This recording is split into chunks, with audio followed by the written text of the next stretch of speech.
मेरा नाम असदुल्ला है। मेरा भाई 18 डेट तो लापता है। 19 डेट वाले दिन असी रिपोर्ट दर्ज करवाई है। अपनी मदद आप दे तहत असी बॉडी तलाश की। अज 25 डेट वाले दिन और सानू किसी भी किस्म की कोई कानूनी कार्रवाई की सपोर्ट नहीं मिली।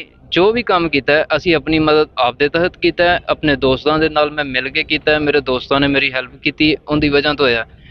पुलिस की तरफों सानू कोई सपोर्ट नहीं मिली।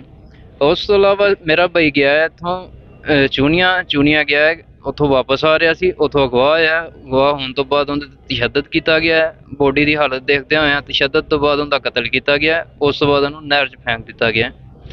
साडी CM पंजाब नूं गुजारिश है और IG पंजाब उस्मान साहब नूं भी गुजारिश है कि सानू इंसाफ दिता जाए तो सानू असल मुलजमान तक पहुँचाया जाए।